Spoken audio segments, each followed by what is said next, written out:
मंच पे ज़्यादा रोशनी है, आपके तरफ कम रोशनी है, तो हम चाहते हैं कि आपकी तरफ ज़्यादा रोशनी रहे। मेरी आवाज़ पीछे तक जा रही है? सब लोगों को सुनाई दे रहा है? आप लोग खाना खाए हैं कि नहीं? लग तो नहीं रहा है। खाना खाए होते तो जोर से बोलते। हाँ, खाना खाए हैं? हाँ, अब लग रहा है कि खाए हैं। मेरी आवाज़ जहाँ तक पहुँच रही है, 14वें छात्र संसद में आए हुए आप तमाम विद्यार्थियों का, आदरणीय शिक्षकों का, MIT परिवार के एक एक सदस्य का, चाहे वो स्वीपर हों, क्लर्क हों, टीचर हों, नॉन टीचिंग स्टाफ हों, ये कैमरा के पीछे काम करने वाले लोग हों, इस परिवार को चलाने वाले आप सभी सदस्यों का मैं दिल से आभार व्यक्त करता हूँ कि इस महत्वपूर्ण कार्यक्रम में आने का अवसर प्राप्त हुआ है। क्योंकि वो अंग्रेजी का एक फ्रेज है ना, age is number, young is feeling. तो आप नौजवानों के बीच आकर के अच्छा लग रहा है, अपनी यूनिवर्सिटी का दिन याद आ रहा है। और ख़ास करके मैं मंच को धन्यवाद करना चाहता हूँ। हमारे साथ दो मेंबर ऑफ पार्लियामेंट हैं और आपके कॉलेज के डीन हैं, और सबसे बड़ी बात यह है कि मंच पर बड़े प्रतिभावान लड़के और लड़कियां बैठे हैं जिन्होंने अपने विचारों से, अपनी ओजस्वी वाणी से, अपनी ओरेटरी से मैं समझता हूं कि आप लोगों को इम्प्रेस किया है और बहुत शानदार बात आप लोगों के बीच में रखा है। मैं आपके सामने भाषण नहीं दूंगा, क्योंकि आजकल भाषण बहुत दिया जाता है, लेकिन मुझे जिस विषय पर बोलने के लिए कहा गया है, दो चार बातचीत के तौर पे मैं आपके सामने रखूंगा। सबसे पहली बात तो मैं इस बात से सहमत नहीं हूं कि भारत को किसी और के नज़रिए के हिसाब से भारत की राजनीति, भारत की विचारधारा और भारत के अंदर रहने वाले जो लोग हैं उनकी चिंतन परंपरा को चिन्हित किया जाए। कहने का तात्पर्य यह है कि यह जो लेफ्ट, राइट, सेंटर, यह जो कैटेगरी है, यह कैटेगरी एक्चुअली भारतीय कैटेगरी नहीं है। भारतीय कैटेगरी को अगर आप देखेंगे तो भारत में अगर द्वैतवाद है तो अद्वैतवाद भी है और विशिष्टाद्वैतवाद भी है। कहने का मतलब ये है कि एक ही व्यक्ति के अंदर कई गुण होते हैं और कई सारे अवगुण भी होते हैं। तो राजनीति में जब हम किसी चीज़ का विश्लेषण करने के लिए जा रहे हैं तो दो चीज़ का होना बहुत महत्वपूर्ण है। पहला है लेंस और दूसरा है लोकेशन। मतलब हम किस नज़रिए से किसी चीज़ को देख रहे हैं और वो चीज़ हम कहाँ से देख रहे हैं। जब तक इसका हम निर्धारण नहीं करेंगे तब तक ये कैटेगरी के आधार पर हम भारतीय समाज, भारतीय राजनीति और भारतीय इतिहास को समझने में गलती करेंगे। कहने का तात्पर्य ये है कि आजकल ना जब आप पॉलिटिकल नैरेटिव को सुनेंगे या किसी मंच पर जाएंगे, किसी टीवी डिबेट में जाएंगे, किसी क्लासरूम में अगर आप किसी टीचर को सुनेंगे तो आपको ये महसूस होगा कि किसी के लिए राजनीति मैथमेटिक्स है। जब वोटों का परसेंटेज निकाला जाता है, किस जाति का कितना वोट है, किस धर्म का कितना वोट है, तो किसी के लिए पॉलिटिक्स मैथमेटिक्स है, किसी के लिए पॉलिटिक्स केमिस्ट्री है कि इस जात को इस जात से जोड़ देंगे, जैसे लैब में बैठ करके हम लोग कोई पॉलिटिक्स खड़ा कर देंगे। और किसी के लिए पॉलिटिक्स इकोनॉमी है, कितना पैसा खर्चा होगा, धन कहाँ से आएगा, चंदा कहाँ से आएगा।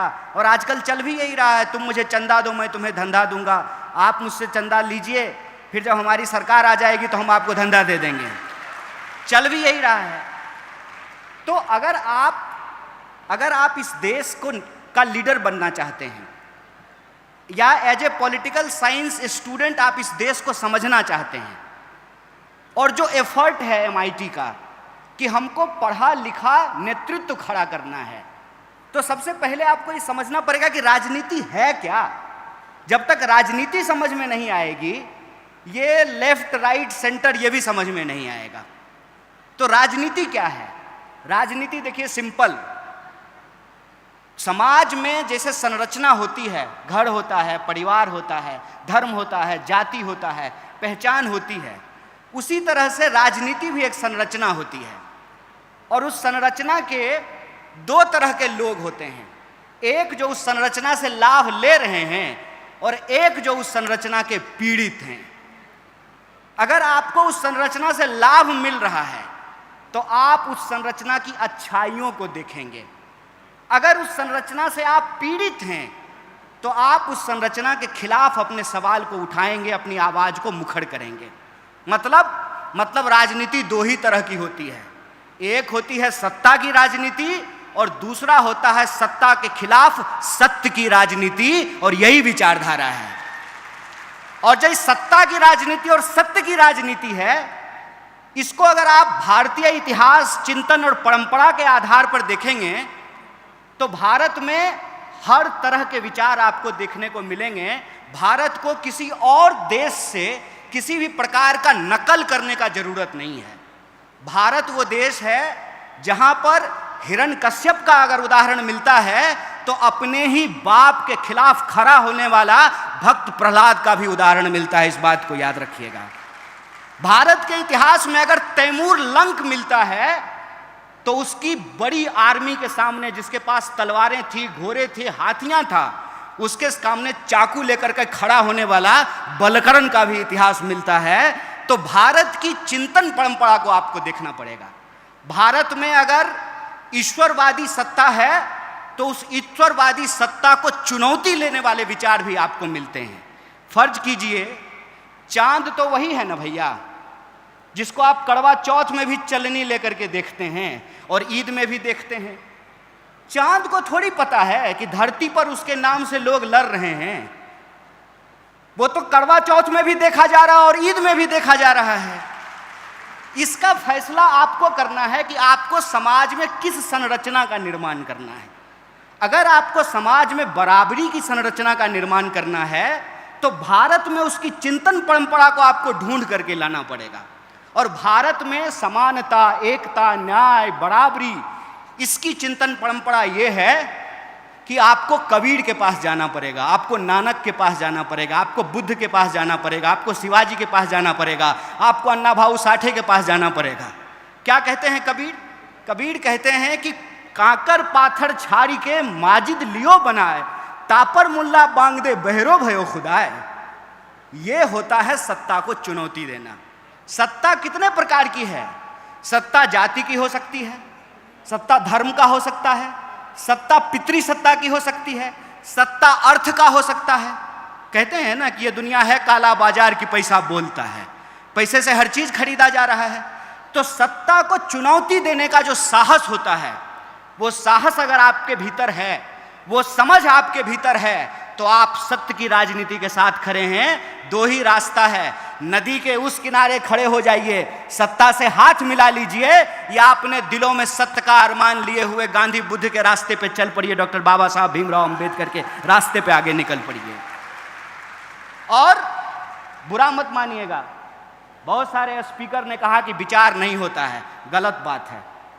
अगर विचार नहीं होता है तो आप में और कुत्ता में कोई फर्क नहीं है। इस बात को याद रखिएगा। विचार होता है, विचार के बिना आपके भीतर प्रश्न पूछने की क्षमता नहीं आती है, सत्य को चुनौती देने की क्षमता नहीं आती है, सत्ता से टकराने का साहस आपको नहीं होता है।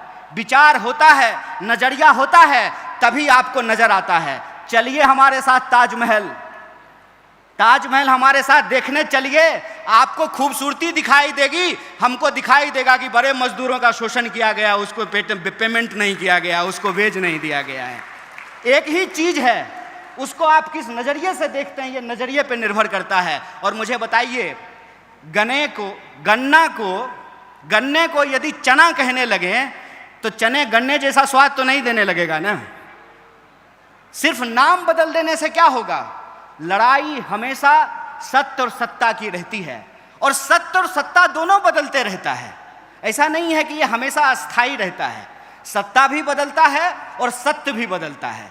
सत्ता का परिवर्तन भी होते रहता है, उसके अनुसार सत्य का भी परिवर्तन होते रहता है। और हम किस काल खंड में पैदा हुए हैं, इससे हमारी विचारधारा तय होती है।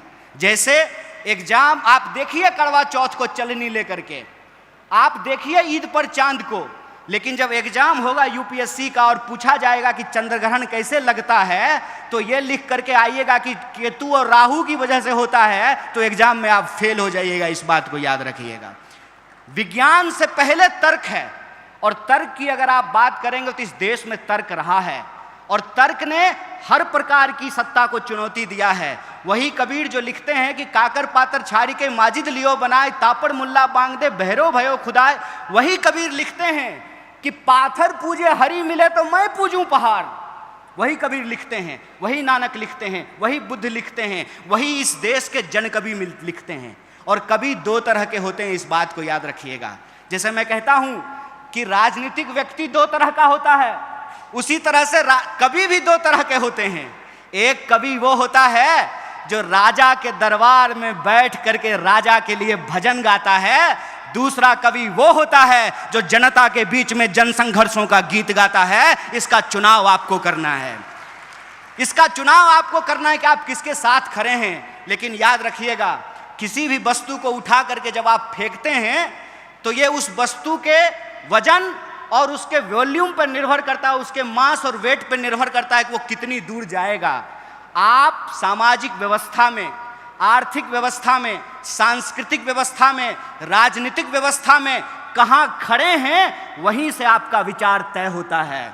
अगर आप शोषित वर्ग से आते हैं तो आप शोषण के खिलाफ अपनी आवाज को मुखरता से बोलेंगे, क्योंकि याद रखिएगा, होमो सेपियंस होने की बुनियादी जरूरत यह है कि अगर हम रोते नहीं हैं तो हमारी माँ को भी नहीं पता चलता है कि हमको भूख लगी है, वो हमको दूध नहीं पिला पाती है।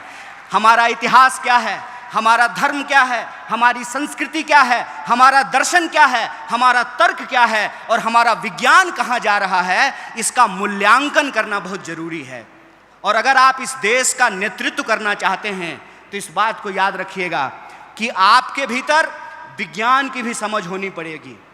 अगर आपके पास विज्ञान का समझ नहीं है तो संसद में बैठ करके आप कौन सा पॉलिसी बनाएगा, हमको बता दीजिए। जो फिजिक्स पढ़ा ही नहीं है, जिसको मालूम ही नहीं है कि न्यूटन के फिजिक्स में, आइंस्टाइन के फिजिक्स में और क्वांटम फिजिक्स में क्या डिफरेंस है, उसको नैनो टेक्नोलॉजी नहीं पता चलेगा, उसको एआई नहीं पता चलेगा, इंजन का डिसइंटीग्रेशन कैसे हो रहा है उसको नहीं पता चलेगा। इसीलिए पर्यावरण को बचाने के लिए जो नीतियां बनानी है वो नीतियां वो नहीं बना पाएगा। इसीलिए वो इकोलॉजी के सवाल को अपने पॉलिटिक्स में शामिल नहीं कर सकता है। इसीलिए एक अगर आप राजनेता होना चाहते हैं तो सबसे पहले आपके भीतर तर्कपूर्ण वैज्ञानिक दृष्टिकोण होना चाहिए, और दूसरा आपको इतिहास की समझ होनी चाहिए। अगर आपको इतिहास की समझ है तो आप यह बात बखूबी समझते हैं कि राजा आपस में लड़ते थे, जनता नहीं लड़ती थी। राजा के हार या जीत जाने से जनता का भला नहीं होता था। जनता का भला आपको मालूम है कब हुआ? आजादी के आंदोलन से, उस गर्भ से। अगर आप इस देश में सत्य की राजनीति का इतिहास ढूंढ करके निकालेंगे तो आपको पता चलेगा कि इस देश में theory of emancipation against the establishment, 3 तरह की धाराएं आपको देखने को मिलेगी। पहली धारा बहुजनवादी धारा है, जिसमें आप फूले का नाम ले सकते हैं, जिसमें आप संभाजी महाराज का नाम, साहू जी महाराज का नाम, डॉक्टर बाबा साहब भीमराव अंबेडकर का नाम, बिरसा का नाम, तमाम सिद्धो कानों का इतिहास जो है आप उसके अंतर्गत देख सकते हैं। दूसरी जो धारा है वो है समाजवादी धारा, जिसमें आप तमाम समाजवादी नेताओं के रोल को देख सकते हैं, उनके कंट्रीब्यूशन को नेशन बिल्डिंग में देख सकते हैं। और तीसरा है साम्यवादी धारा। अगर ये तीनों धाराएं नहीं होती उस स्वतंत्रता आंदोलन के गर्भ में, तो जब देश आजाद हुआ 1947 में, तो कॉन्ट्रैक्ट के तहत भारत का संविधान इस देश की सर्वस्व जनता को स्वीकार नहीं होता। और एक जनता मतलब एक वोट, मतलब जो हवाई जहाज से उड़ेगा उसका भी वोट एक, और जो पैदल चलेगा उसका भी वोट एक होगा। यह सुनिश्चित किया गया है इस देश के संविधान से। देखिए, हमारे हाथ में हो, किसी व्यक्ति के हाथ में हो, तो वो रोशनी का गलत विभाजन कर सकता है, वो रोशनी का गलत वितरण कर सकता है। लेकिन अगर सोशल कॉन्ट्रैक्ट के तहत यह बात स्वीकार की गई है कि हर अंधेरे कोने में रोशनी फैलाई जाएगी, तो उसी आधार पर भारतीय व्यवस्था का निर्माण किया जाएगा। और जब देश 47 में आज़ाद हुआ, संविधान सभा का गठन हुआ, 50 में जब संविधान लागू हुआ, तो आपको मालूम होना चाहिए कि इस देश में जाति व्यवस्था के खिलाफ जो हजारों साल का संघर्ष था, उसको एक जीत हासिल हुई, उसको एक मुकाम हासिल हुआ, और पहली बार ब्राह्मण और दलित को बराबर को वोट देने का अधिकार मिला। यह इस देश के संविधान से संभव हो पाया है। हमारी बहनें यहाँ बैठ करके शानदार भाषण दी हैं। मैं अपनी बहनों को बस एक बात कहना चाहता हूँ, मेरी प्यारी बहनों, तुमको इस देश में वंश के नाम पर पेट में मार दिया जाता था, इस बात को याद रखना। तुमको पेट में मार दिया जाता था और तुमको अपने ही बाप को मुखाग्नि देने का अधिकार नहीं था, अपनी ही माँ की चिता पे शामिल होने का तुमको अधिकार नहीं था। अगर तुम्हारा पति मर जाए तो तुमको जिंदा जला दिया जाता था, इस बात को याद रखना, क्योंकि तुमको जीने का अधिकार नहीं है, तुम विधवा हो चुकी हो। ये तमाम कानून इस देश में बदले गए और महिलाओं को भी पढ़ने का अधिकार मिले। उसके लिए सावित्रीबाई फूले ने संघर्ष किया और महिलाओं को पढ़ाया, और जब आज महिलाएं पढ़ी हैं तो उसका नतीजा है कि वो पढ़ा भी रही हैं और पढ़ भी रही हैं और मंच पे खड़ा होकर के आज भाषण दे रही हैं। इस बात को याद रखना कि इस देश का इतिहास अगर उसमें शोषण है तो उस शोषण के खिलाफ संघर्ष का भी इतिहास है, और इसी देश में महिलाओं ने भी एक से एक संघर्ष किए हैं। इसीलिए मेरा आप सबसे निवेदन करना है कि अगर आप राजनीति में आना चाहते हैं तो आप तय कीजिए कि आप सत्य के साथ खड़े हैं कि सत्ता के साथ खड़े हैं। अगर आप सत्य के साथ खड़े हैं तो आपको सत्य के लिए संघर्ष करना पड़ेगा, और जब आप सत्य के लिए संघर्ष करेंगे तो इस बात को याद रखिएगा कि आपके भीतर विज्ञान की भी समझ हो, इतिहास की भी समझ हो, दर्शन की भी समझ हो, और इस देश में समाज में रहने के लिए जो व्यवहारिकता है उस व्यवहारिकता की भी हमको समझदारी हो। लेकिन व्यवहारिकता का मतलब ये मत समझना दोस्त, आजकल युवा नेता क्या करते हैं, मोबाइल लेते हैं और किसी दोस्त को पकड़ा देते हैं। ध्यान से सुनना इस बात को, किसी दोस्त को पकड़ा देते हैं और कोई नेता जब अपने गाड़ी से उतरता है ना, उसके बगल में जाके खड़ा हो जाते हैं, सर नमस्ते, और उसको कहते हैं कि जब हम ऐसे हाथ करेंगे ना, फटाक से क्लिक कर लेना तुम उसको, और ज्यों ही वो ऐसे हाथ एक्शन देगा त्यों ही फोटो खींच लेगा और सोशल मीडिया पे डालेगा। आज अमुक नेता से देश की राजनीति पर गंभीर चर्चा करने का अवसर प्राप्त हुआ है। हाथ जोड़ करके कहते हैं भाई ये मत करना, ये मत करना, ये याद रखना कि तुम्हारी राजनीति क्या है। इस देश में बाप जात पैसा चलता है मेरे भाई, बीजेपी, बाप जात पैसा। अगर बाप जात और पैसा नहीं है तो तुम्हारे पास एक ही विकल्प है, तुमको ऑथेंटिक होना पड़ेगा। वैलेंटाइन डे पे झूठ मूठ का आई लव यू कहने से काम नहीं चलेगा मेरे भाई। अगर प्यार करते हो तो तुम्हारे दिल में प्यार हो, और वो प्यार ऐसा हो कि वो इंसान तुमको मिले ना मिले तुम ही प्यार बन जाओ, ऐसा जज्बा तुम्हारे अंदर होना पड़ेगा। और ऐसा जज्बा अगर तुम्हारे भीतर है तो मैं तुमको एक बात कह देता हूं, कोई बाप ऐसा बच्चा नहीं पैदा किया है कि संघर्ष की कोख से पैदा होने वाले इंसान का रास्ता रोक दे। तुमको सत्य के साथ खड़ा होना पड़ेगा। फिर वो जो नेताजी के साथ तुम ऐसे फोटो खिंचा रहे हो ना, वो नेताजी अपने पीए से फोन कराएंगे कि जरा उसको बुला दो, तो तुम कहना नेताजी बाद में आते हैं, अभी हम आंदोलन करने जा रहे हैं, जरा कलेक्टर को हम स्मारक पत्र देने के लिए जा रहे हैं। राजनीति का मतलब सत्य के लिए संघर्ष करना होता है, और सत्य की एक विचारधारा होती है, इस बात को याद रखना।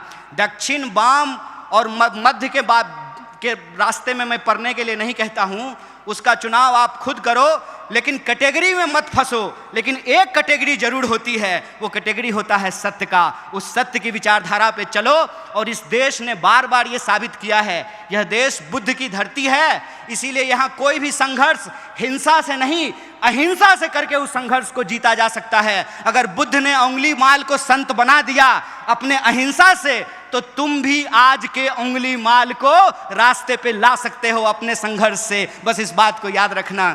और एक अंतिम बात, मैं आपको कुछ बताने सिखाने या समझाने के लिए नहीं आया था, मेरे पास जो अनुभव था और मैं आपके बीच में आकर के अपने कॉलेज के दौर को याद करने लगा, तो जो मेरा अनुभव था मैंने आपके सामने साझा कर दिया। अगर किसी को भी बात बुरी लगी हो तो मैं हाथ जोड़ करके आपसे माफ़ी चाहता हूँ, लेकिन जो बात थी बिना लाग लपेट की हमने आपको कह दी। बहुत बहुत शुक्रिया, बहुत बहुत धन्यवाद।